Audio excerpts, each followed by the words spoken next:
Tá bom.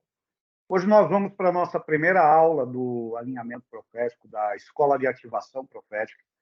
E hoje eu quero conversar com você e falar sobre o tema ativação e, principalmente, falar sobre o tema alinhamento.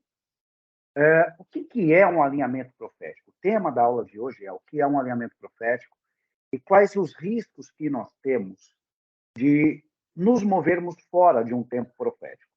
Então, para isso, eu quero começar a olhar com você algumas questões. Primeiro, o que é um alinhamento profético? Deixa só eu aceitar mais um aluno aqui. Aluno aceito. Então, vamos lá. O que é um alinhamento profético? O alinhamento profético é eu colocar em paralelo, em acordo, a minha expectativa e as minhas ações com as expectativas e as ações do reino de Deus, ou seja, aquilo que Deus está fazendo nesse tempo. Agora, nós temos várias ressalvas aqui e também temos várias orientações aqui. Então, vamos começar pelas orientações. Primeiro, entender por que conhecer os tempos. Cada tempo tem uma ação, cada tempo tem uma estratégia. Quando nós olhamos para Eclesiastes 3, nós vemos Salomão falando sobre tempos. Olha que interessante. Eclesiastes 3 diz assim: tudo tem o seu tempo determinado, e há um tempo para todo propósito debaixo dos céus. Há um tempo para nascer, um tempo para morrer, um tempo para plantar e um tempo para colher, um tempo para matar e um tempo para curar, um tempo de derrubar e um tempo de edificar, tempo de chorar e de rir, tempo de prantear e dançar, tempo de espalhar pedras e também tempo de ajuntar pedras, tempo de abraçar e de se afastar, tempo de buscar e tempo de perder, tempo de guardar e tempo de lançar fora, tempo de rasgar, tempo de coser, tempo de estar calado e tempo de falar, tempo de amar, tempo de odiar, tempo de guerra e tempo de paz. Quando nós olhamos para isso aqui, Salomão ele desenha para a gente um cenário, nos trazendo o entendimento. Cada tempo, existem diversos tempos, e cada tempo desse tem uma ação que eu preciso realizar. No tempo da colheita, não é tempo de semeadura. É tempo de eu chegar naquilo que eu havia semeado no tempo anterior e agora recolher aquela colheita. Também no tempo da semeadura, não é tempo de colheita. É um tempo de semear, é um tempo de preparar a terra para que eu tenha uma colheita em um outro tempo.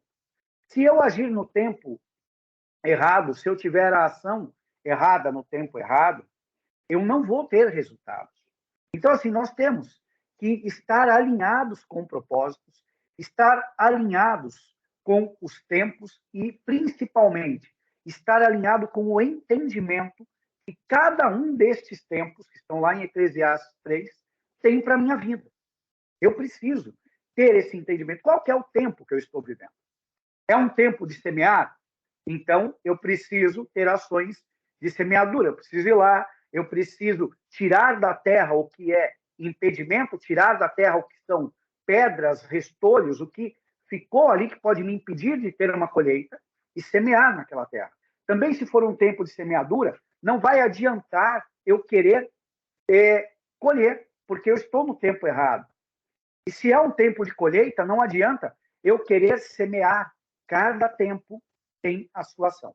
Então, olhando para isso que Salomão nos traz, nós temos esse primeiro entendimento. Agora, olhando para outras questões. Primeiro, eu preciso alinhar a minha expectativa e ação com a expectativa e ação do reino de Deus. Segundo, eu preciso conhecer cada tempo e cada ação deste tempo. Quando nós olhamos, abra a tua Bíblia aí, em 1 Crônicas, no capítulo 12, versículo 32. Eu quero que você observe algo que está aqui, que é extremamente importante para nós entendermos esse alinhamento. Abra aí 1 Crônicas 12, 32, e você vai ler o seguinte: dos filhos de Issacar, 200 chefes, destros na ciência dos tempos, para saberem o que Israel devia fazer, e todos os seus irmãos seguiam as suas ordens. Em outra tradução diz, dos filhos de Issacar, conhecedores dos tempos e estações, para fazerem Israel saber qual o procedimento e instruírem os seus irmãos. Aqui nós vemos a necessidade de que algumas pessoas tenham o conhecimento desse tempo e o conhecimento das ações. Entenda uma coisa, não é todo mundo dentro da igreja, não são todos os cristãos que têm a sensibilidade de entender tempos e estações, muito menos a capacidade de instruir o povo de Deus nas ações necessárias. Eu vou dar um exemplo aqui de um momento muito ímpar, que eu me recordo como se tivesse acontecido há 2 dias.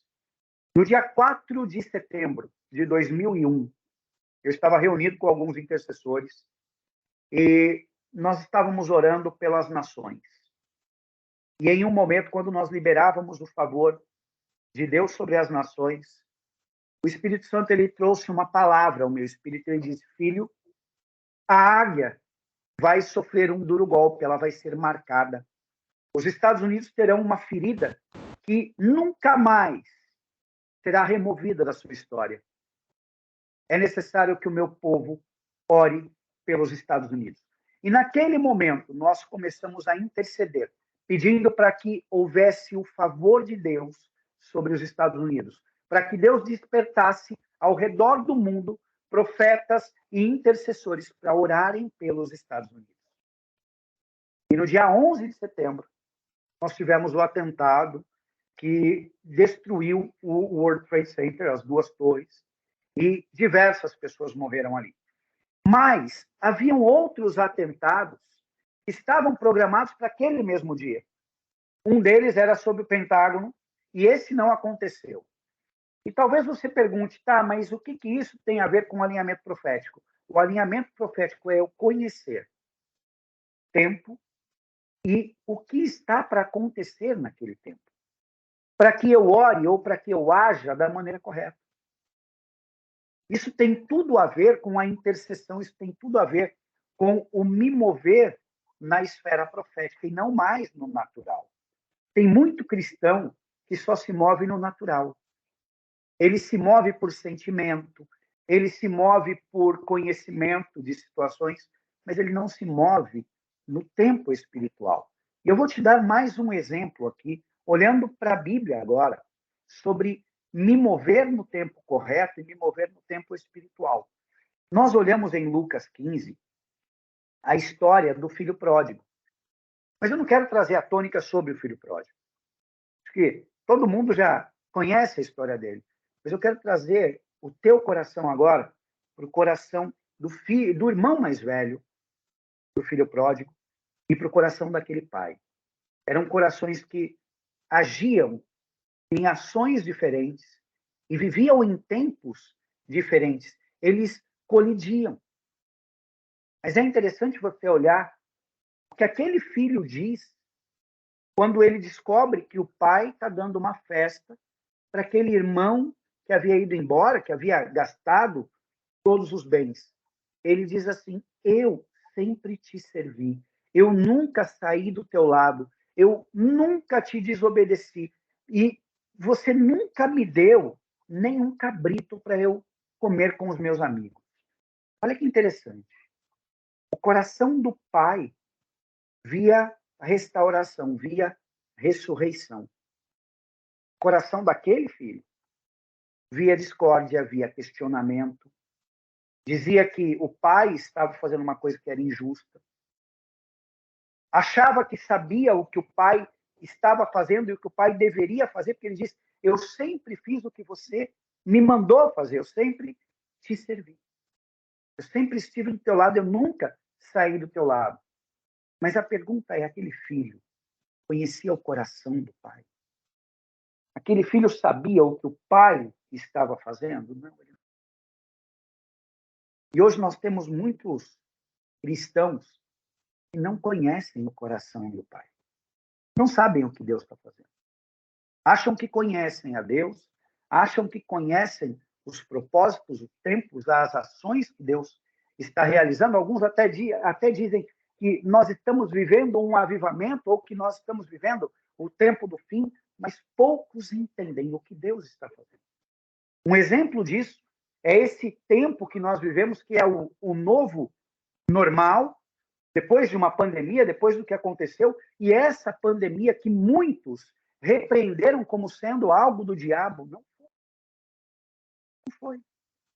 Como também não foi no tempo de Ageu, como também não foi no tempo de Joel, aquilo que nós lemos na Bíblia.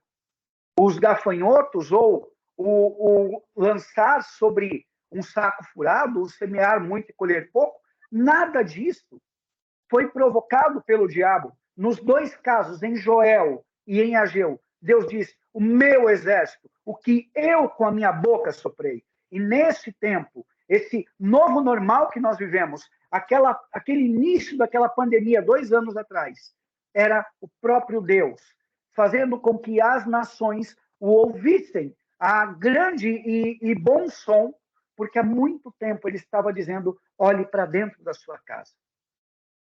Olhe para a tua esposa, olhe para o teu marido, olhe para os teus filhos, olhe para os teus pais.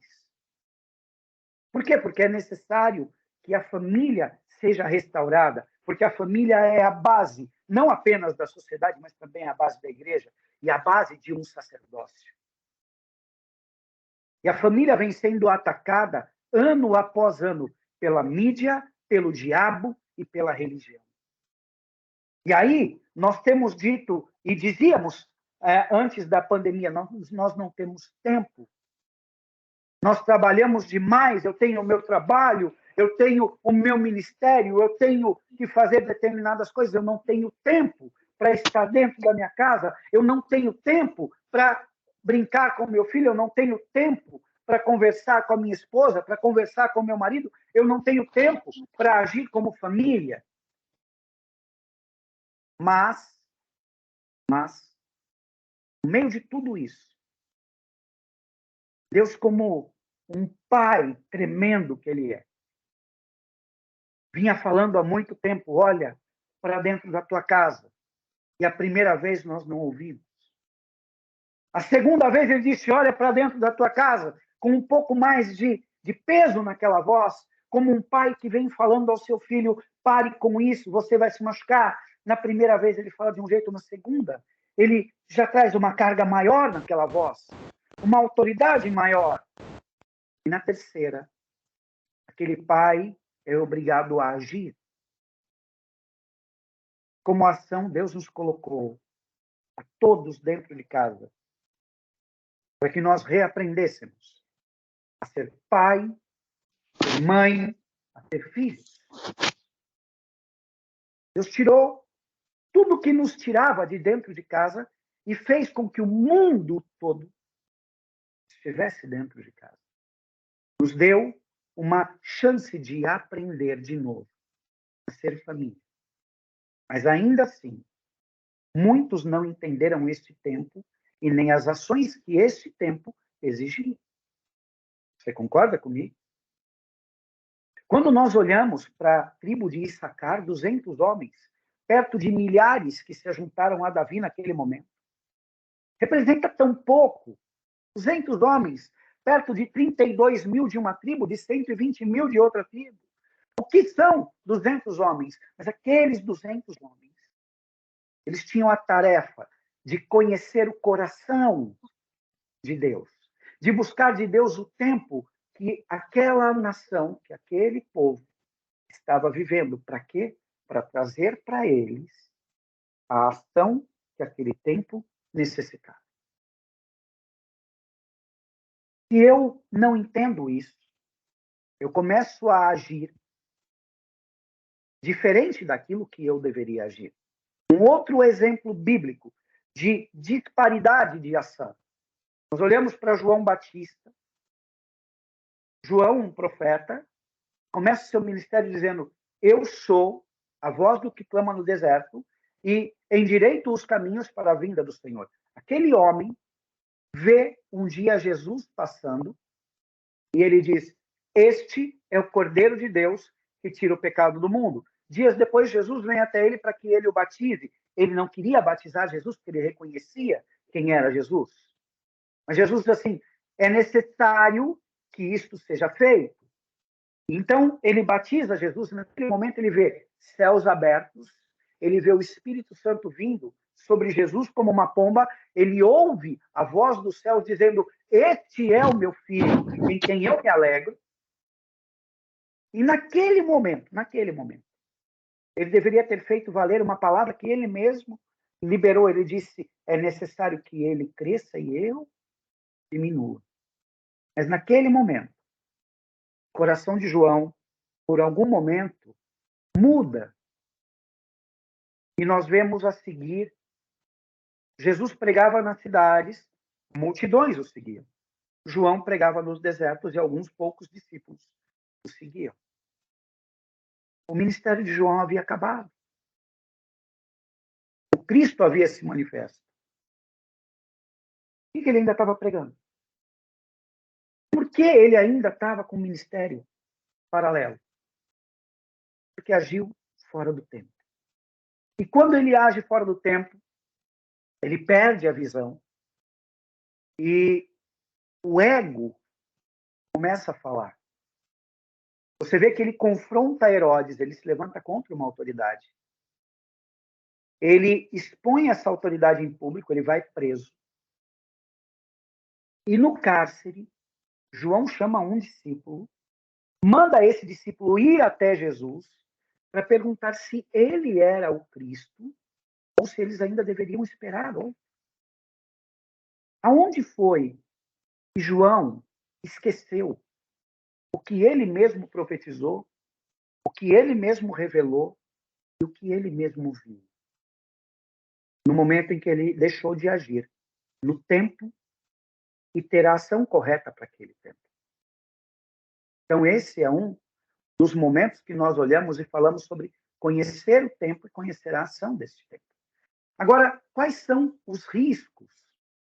Os riscos que eu tenho quando eu desconheço os tempos que eu estou vivendo. Primeiro, eu ando fora do propósito. Da onde eu posso pegar uma base sobre andar fora do propósito? Eu posso olhar para Samuel, 2 Samuel, capítulo 11. Abra aí tua Bíblia, 2 Samuel, capítulo 11. Olha que interessante. Versículo 1 diz: "E aconteceu que, tendo decorrido um ano, no tempo em que os reis saem à guerra", olha que tempo. Tempo em que os reis saem à guerra. Enviou Davi a Joabe, e com ele os seus servos e a todo Israel. E eles destruíram os filhos de Amon e cercaram Rabá. Davi, porém, ficou em Jerusalém. Tempo em que os reis iam à guerra. Quem era Davi? Um rei. Aonde Davi deveria estar? Na guerra. Junto com aqueles que ele enviou para guerrear. Aonde ele estava? Em Jerusalém. Em que lugar? Dentro do seu palácio. E aconteceu que numa tarde, Davi se levantou do seu leito e andava passeando no terraço da casa real e viu do terraço uma mulher que estava tomando banho. E essa mulher era formosa à vista. Daí para frente nós vemos Davi no tempo errado, na ação errada, fazendo a coisa errada e tendo uma sucessão de ações catastróficas. Ele manda buscar essa mulher, ele adultera com essa mulher engravida, ele chama o marido dela de volta para que ele se deitasse com ela e o pecado dele fosse ocultado, mas esse homem se posiciona no tempo e na ação correta. E por causa disso, Davi só vê uma solução, que é matá-lo. E ele mata esse homem, toma essa mulher para si, e algum tempo depois, ele é confrontado pelo profeta Natan, que chega até ele e ilustra o fato, aquilo traz a ira de Davi à tona, e quando Davi ele lança o seu decreto sobre o homem que havia feito tais atrocidades, Natan aponta o dedo e diz: "Tu és o homem. Você fez isso". E naquele momento é lançado sobre Davi, sobre a nação, sobre a sua família, um manto de maldição, aonde um filho se levanta contra o outro, um filho estupra a própria irmã, um filho se levanta contra o pai, sangue é derramado. Porque aquela escolha de Davi, aquela ação, não condizia com o tempo e não estava alinhada com o propósito que Deus tinha para aquele tempo. A segunda coisa é que eu posso ter ações díspares, ou seja, divergentes, diferentes das ações que são necessárias para aquele tempo. Nós falamos aqui de João Batista, mas nós vamos trazer mais uma ação.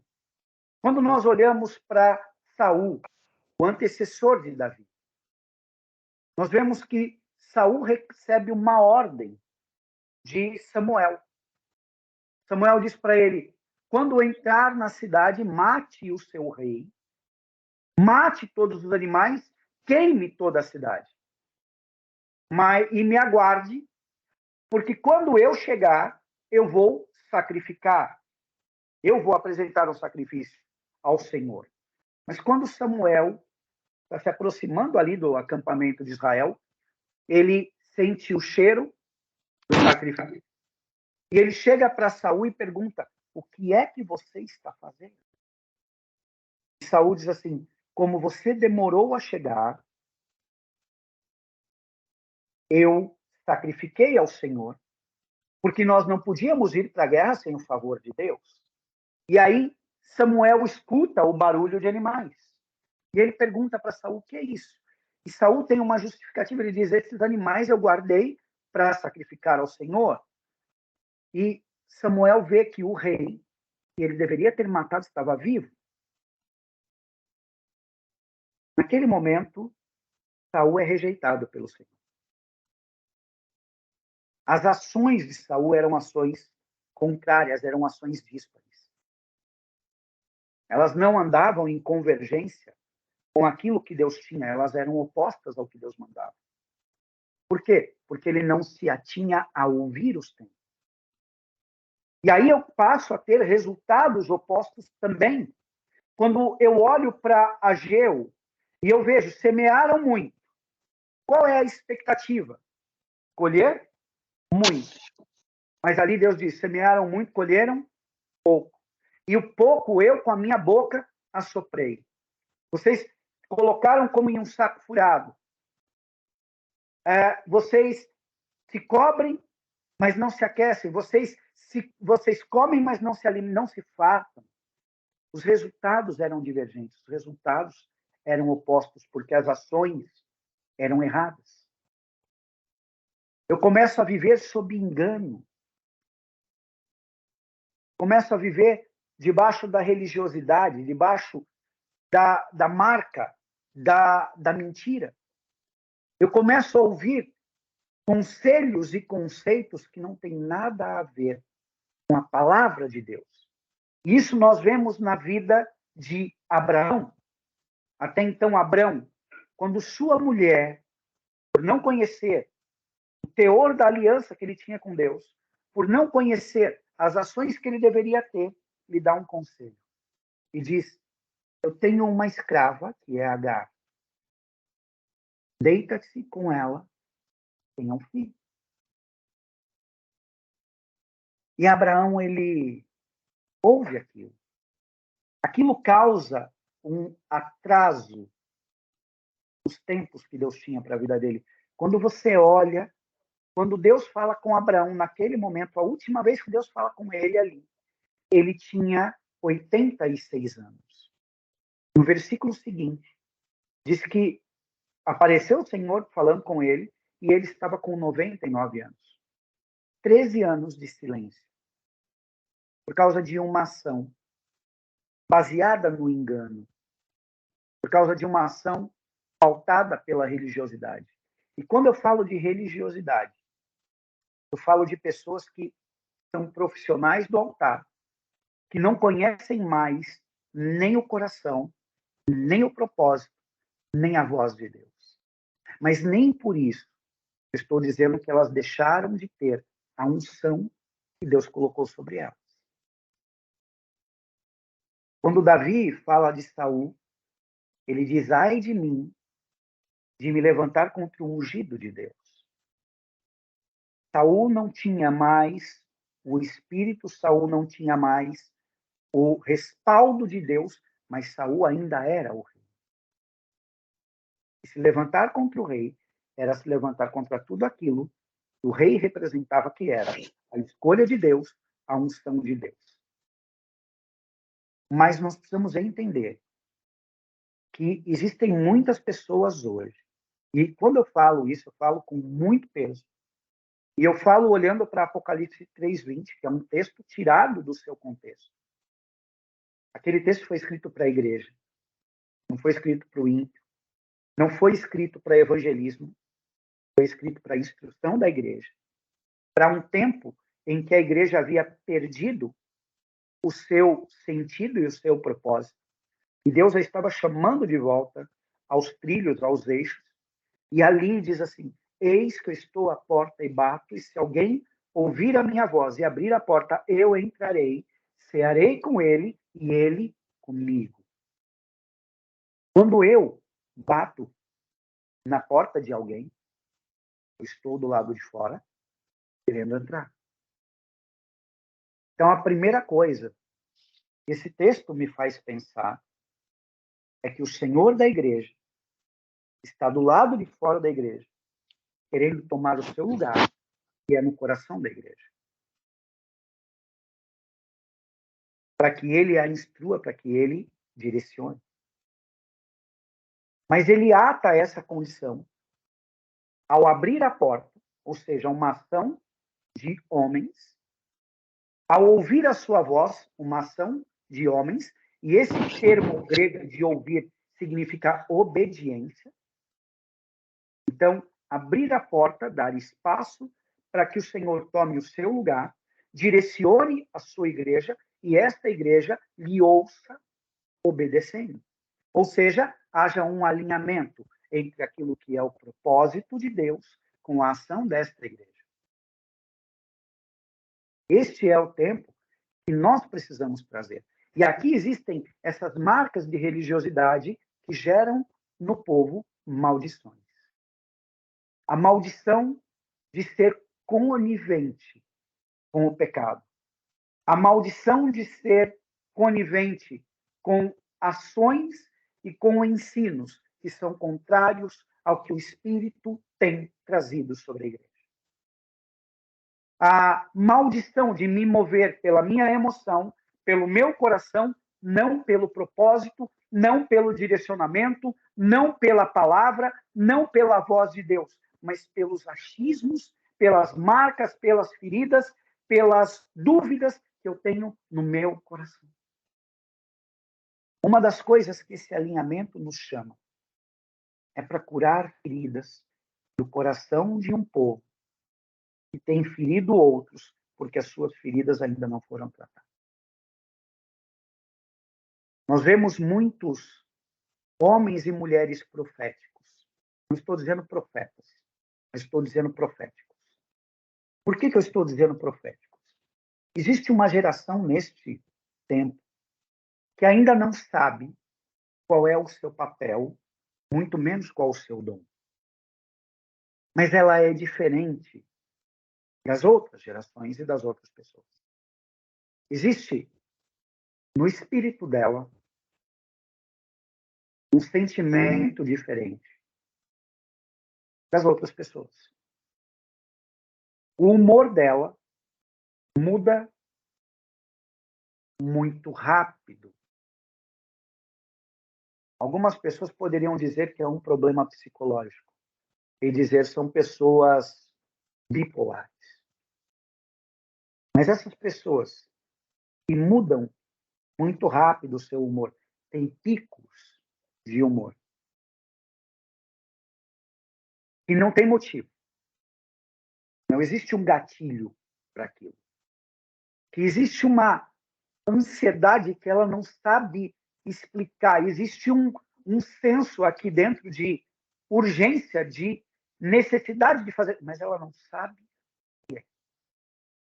Esta pessoa, ela tem o que nós chamamos de veia profética.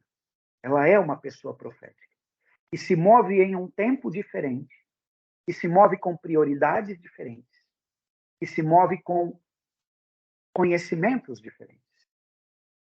Ela chega em um lugar e, de repente, ali, naquele lugar, ela vai de uma pessoa que estava extremamente tranquila, calma e brincando, para uma pessoa que muda completamente e fica na defensiva, ou muitas vezes na ofensiva, sem que haja um motivo, sem que haja um porquê natural.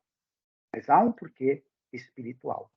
Muitas vezes, no lugar que esta pessoa chegou, existe algo ali que desagrada a Deus, que incomoda o Espírito Santo. Naquele momento, aquele sentimento que está ali no céu, que está no coração de Deus, que está no coração do Espírito Santo, ele passa agora ao coração daquela pessoa profética. E aquilo passa a incomodá-la. Da mesma maneira, ela pode encontrar alguém que ela nunca viu, que ela não sabe quem é, e ela ser movida de uma íntima compaixão que pode levá-la, inclusive, a chorar por aquela pessoa que ela nunca viu. Como se ela estivesse sentindo a dor daquela pessoa, a perda daquela pessoa, o sofrimento daquela pessoa. Mais uma vez, isso é o sentimento que está no coração de Deus. O sentimento que está no Espírito Santo naquele momento sobre aquela pessoa. E desse entendimento profético, dessa veia profética, podem surgir manifestações físicas. Dores que você sente no seu corpo, que não tem explicação. Podem ser dores de pessoas que estão aonde você está, e isso faz parte de uma palavra profética, para que haja uma liberação. Então, todas estas questões, elas fazem parte do alinhamento. O que eu devo alinhar primeiro? Eu devo alinhar o meu coração ao coração de Deus. O profeta, ele não nasce da imposição de mãos. O profeta, ele não nasce de uma profecia.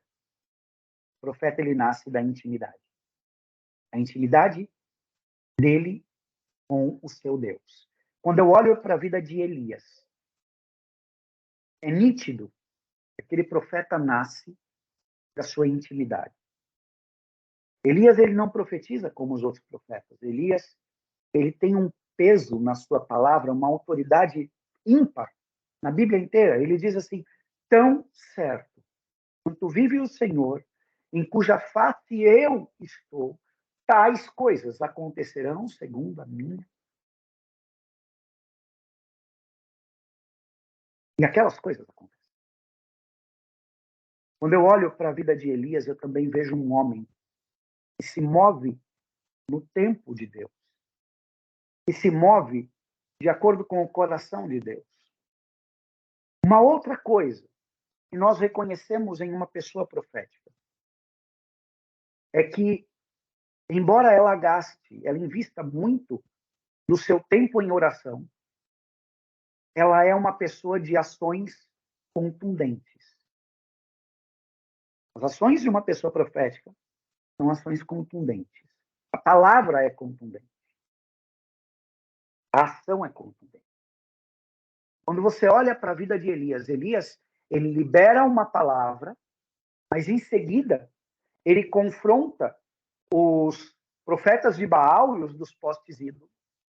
Ele faz com que venha fogo dos céus, uma ação contundente, seguida por uma outra ação contundente, que é passar a espada a 800 profetas.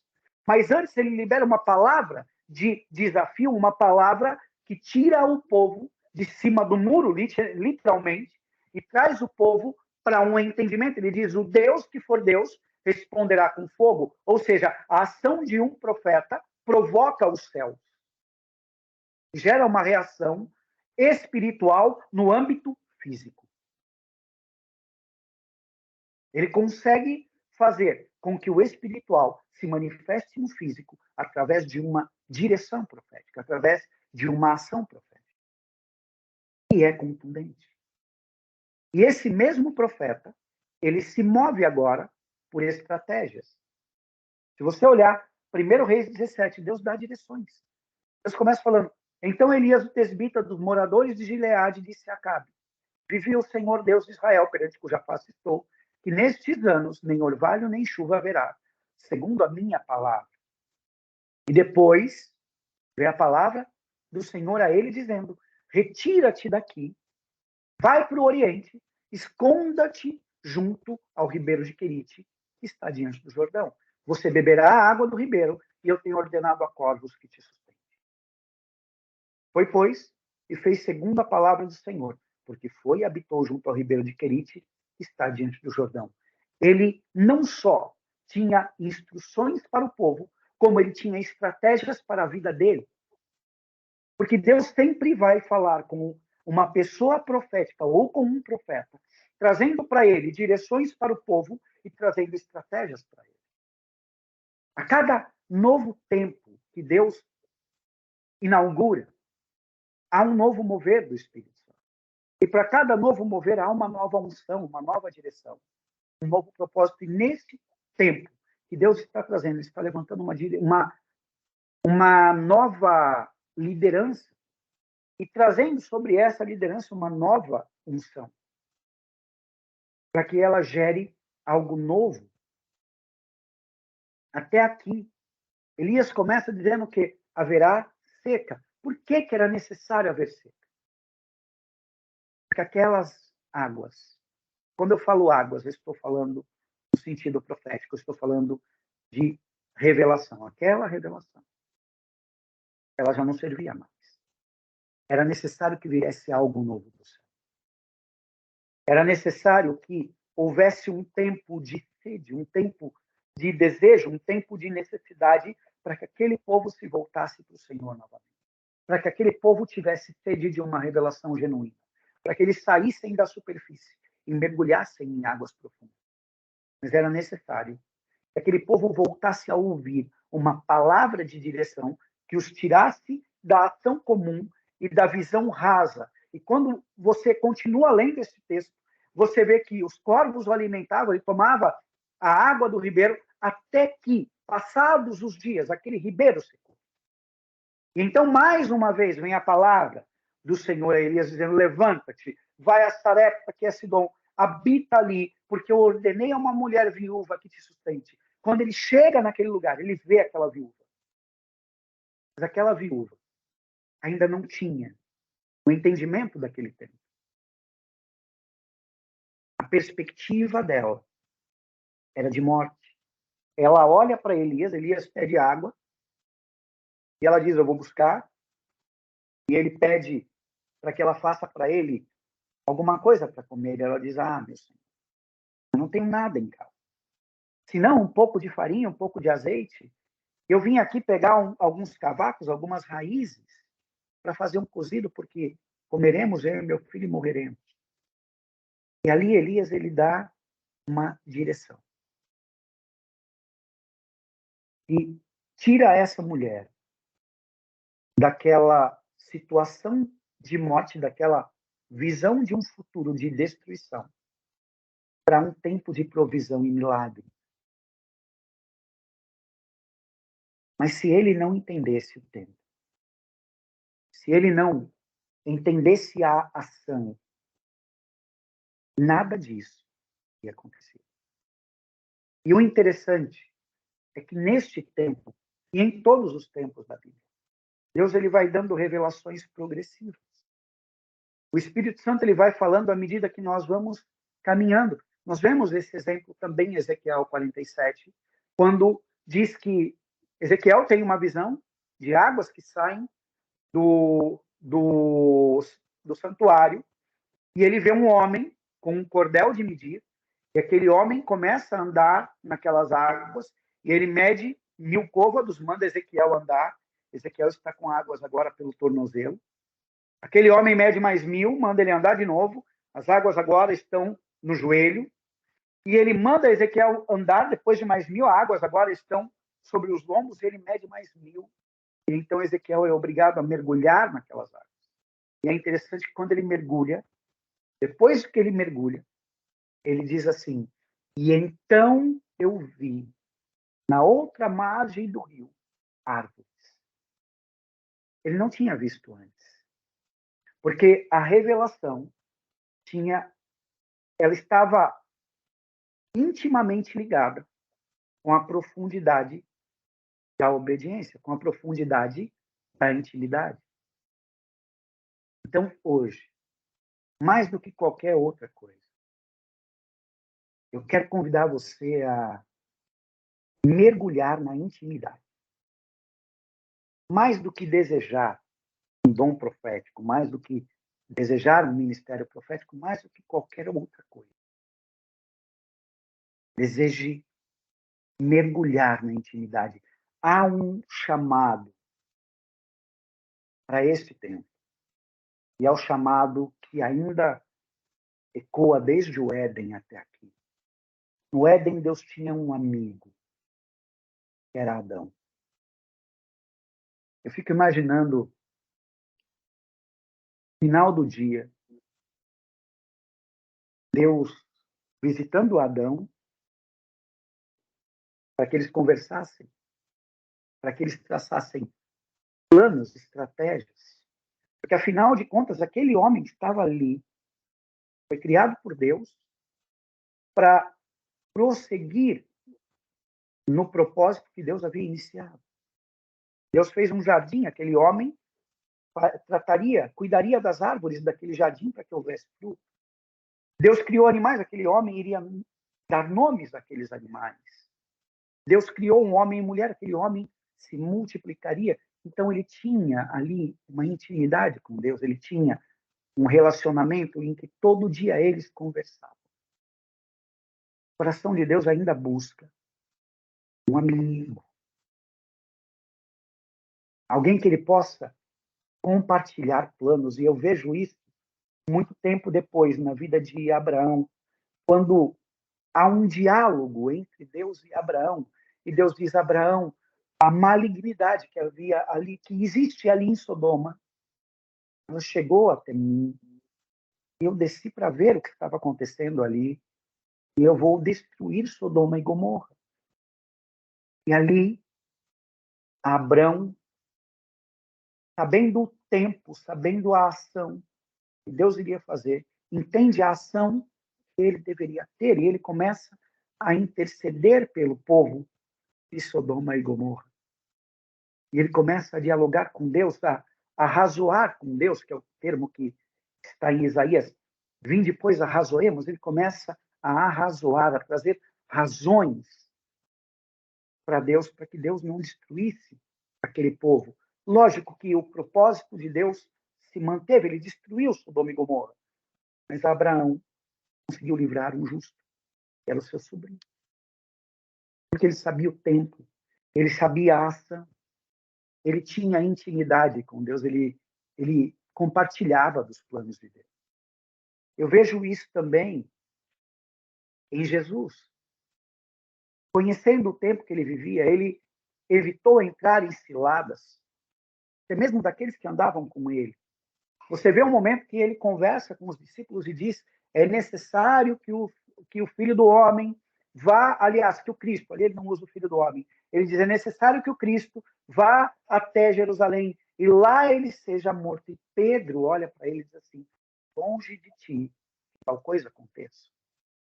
E ele olha e fala: aparta-te de mim, Satanás, porque você não cogita as coisas de Deus, e sim as coisas de homem. Ele sabia qual era o propósito, ele sabia qual era a ação, ele sabia qual era o tempo, tanto que quando ele vai ser preso, depois da ceia, ele está no Getsemane, e ele ora: Pai, se for possível, aparta de mim esse cálice. Ele diz: todavia,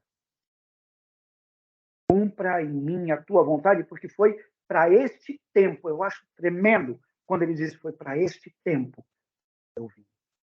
Então glorifica-te em mim. Tremendo você olhar. O coração de Deus, ele anseia compartilhar conosco o plano. O desejo de Deus é filhos, na essência de filhos. Com muito peso que eu falo que hoje nós temos uma geração de bastardos que não conhecem o Pai. Uma geração que diz pai, mas que não se posiciona como filho. Não aprende com o Pai.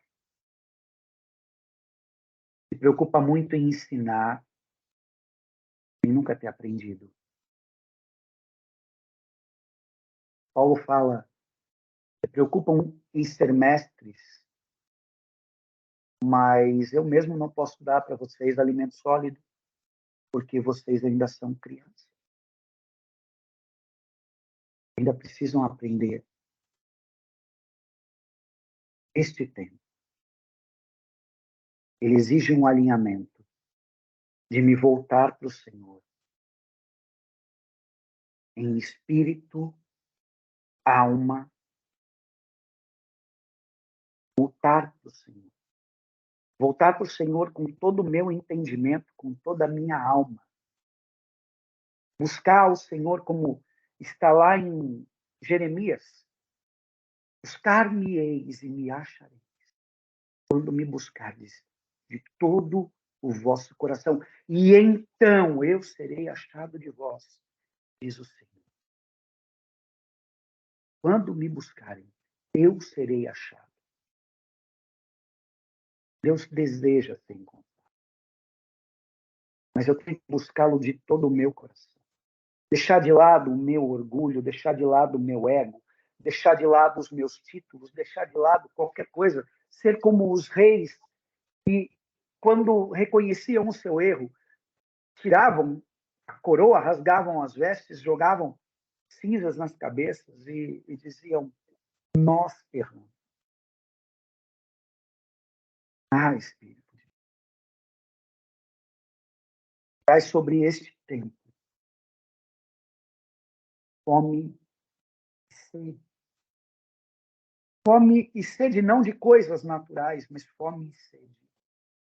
Tua presença, da tua voz.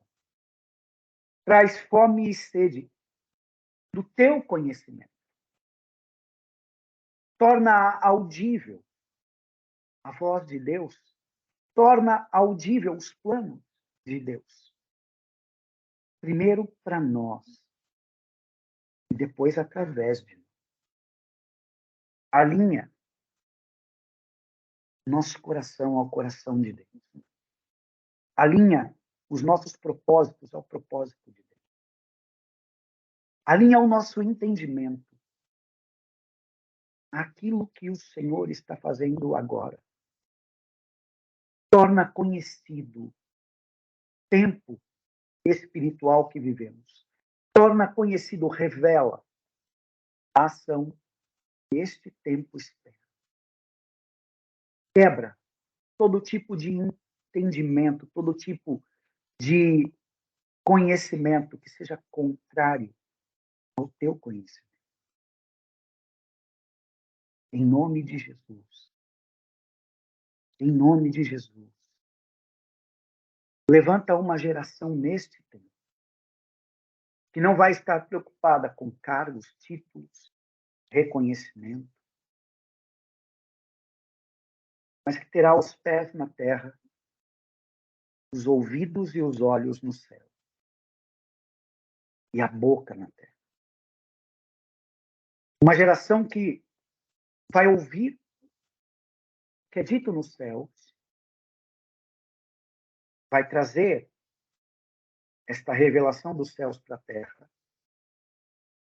vai orar como Jesus orou, faça-se na terra a tua vontade, como ela é feita no céu. Vai unir de novo Remanarabá. Vai unir céus e terra. Vai unir. Vai tirar a barreira da separação que a religião tem imposto. Vai tirar a barreira do entendimento raso que tem se levantado entre o Senhor e o seu povo. Vai tirar os bezerros de ouro que têm se levantado dentro da igreja, vai tirar o vazio da ausência da revelação e vai encher com a plenitude do Senhor. Como Isaías disse, veio a presença do Senhor. E o templo se encheu da glória do Senhor.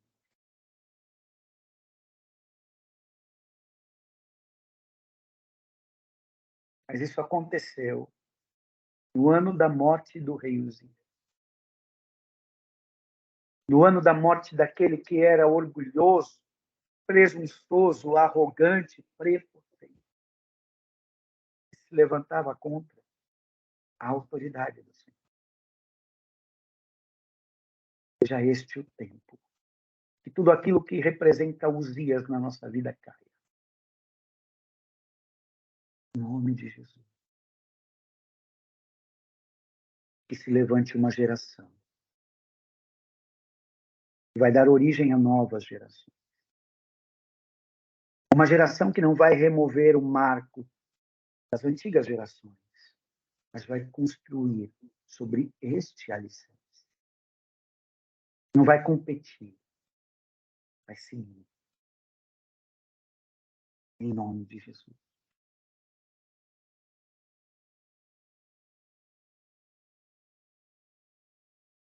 Esta foi a primeira aula que nós tivemos. Nós teremos outras. Esta é a primeira. Eu vou mandar por e-mail os calendários, as próximas datas. Vocês são livres para convidarem outras pessoas a participarem dessa aula. E eu quero abrir esses minutos agora para que, caso vocês tenham alguma pergunta, essa pergunta seja feita. Fiquem à vontade.